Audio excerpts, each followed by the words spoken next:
right, this is Geometry, Chapter 13, Lesson 3, on Incircles, page 542. Don't forget to subscribe, like this video, turn on notifications, and leave a comment. What? Leave a comment. Smash. Smash whatever's good. There we go. Okay. It's okay. All right. Leave a sweet comment. All right. Lesson 3, Incircles. All right. Now we're going to inscribe a circle inside a triangle. So I've given you a sheet that has a triangle on it. I don't care which one you use. You can. The one for the bottom is the one that we're inscribing. I'm gonna look at maybe an acute triangle. To circumscribe a circumcircle, we need two perpendicular bisectors. To inscribe a circle, we need two angle bisectors, and then we need a line from where they are concurrent perpendicular to a side. That's going to give us our radius, all right? So to inscribe, we need three constructions. We need two angle bisectors first, all right? Do you remember how we bisect an angle? We bisect an angle using arcs that are equidistant. So choose two angles. Everybody has their instruments? All right. So if you make a small arc from one of the vertices, so metal piece on the vertices, make an arc that intercepts both of the sides. Then you want to make a mark from the intersection of the arc and the sides out here. So two smaller arcs right here. So you're going to set your instrument and then make an arc here and an arc here. Got it? Makes sense?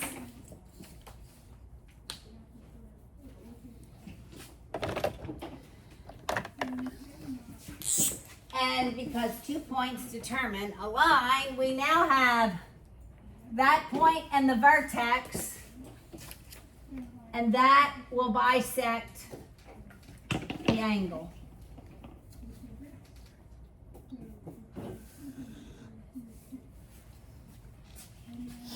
All right, we have to bisect another angle. It doesn't matter which angles you bisect. Any two angles, we just need that point of concurrency. So I'm probably going to do the top angle.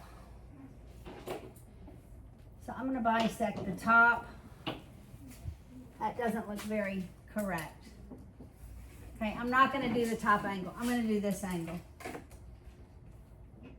That didn't look very equidistant.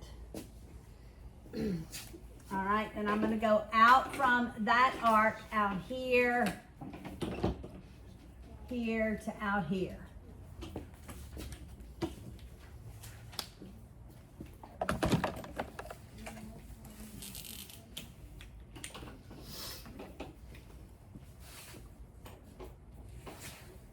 Looks kind of low to me. Let me just see.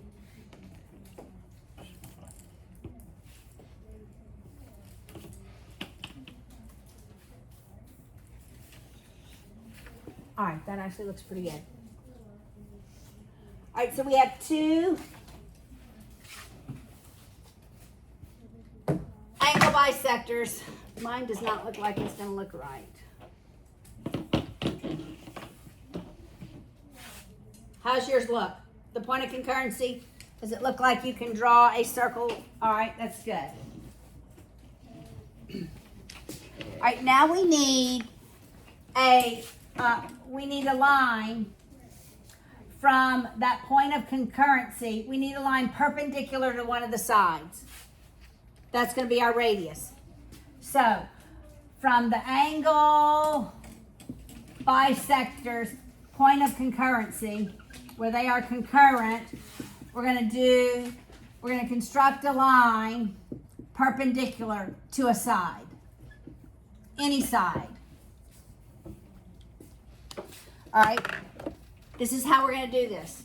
You go from that point of concurrency, and you're going to draw an arc on the side.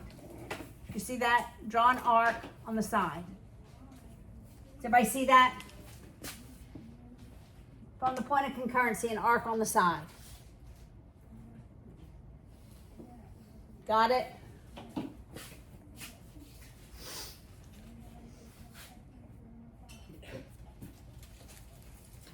Then where that arc intersects the sides, we're going to make two more arcs out here and connect where they intersect to that point. All right, so here and here. Got it? Here and here. Does that make sense?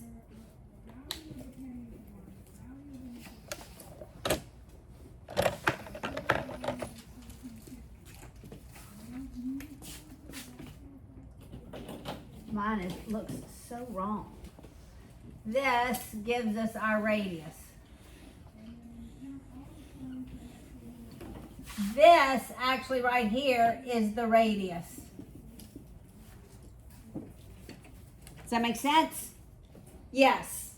Let me show the camera this. Like this. This is a much better image than mine. All right, so that's the end center.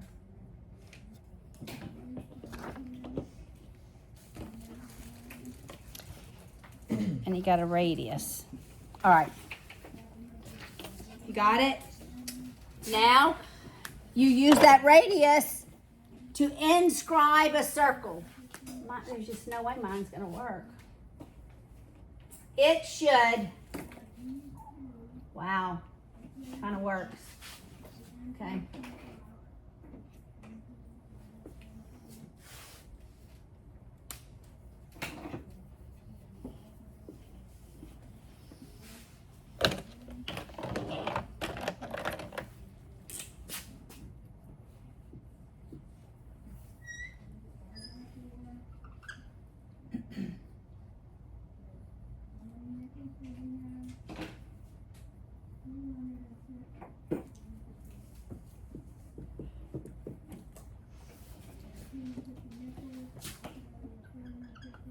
Okay. Did your circles lie inside? Kind of, sort of? Okay.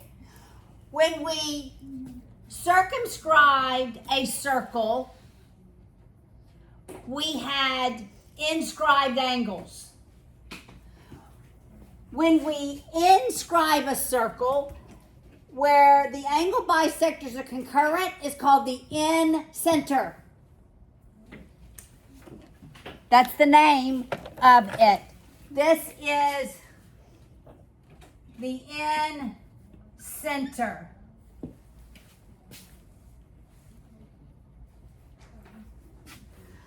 The radius is this line that's perpendicular to the side from where your angle bisectors are concurrent.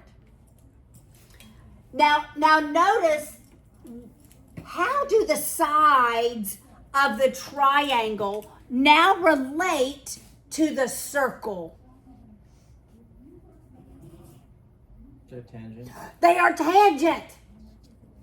You see that?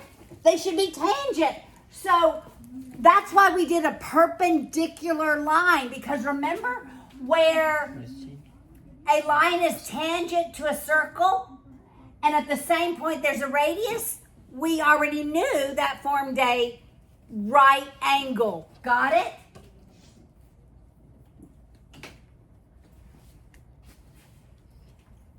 And if we knew the lengths of any of the sides, like if this were, I'm just trying to get a different color here, from the previous chapter, like if this were 8 and that were 7 and that were 9, we can know the perimeter, right? Because these are tangent lines.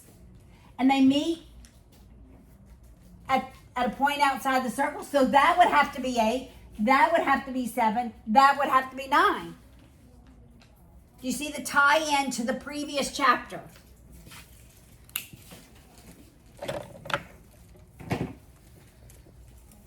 All right. So it's called the incenter. The circle is called the incircle.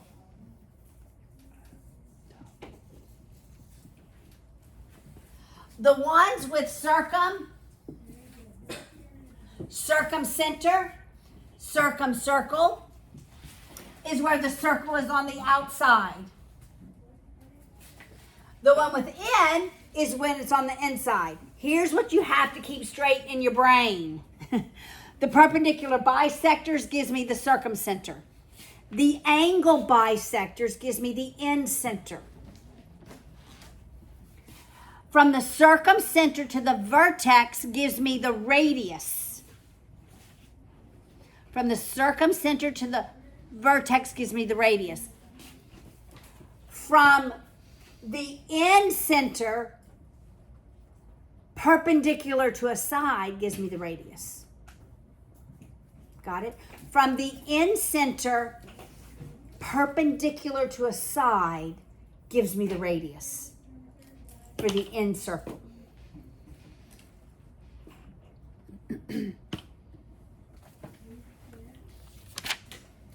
All right. Do y'all have these? That's so many terms. I know. It's so many terms.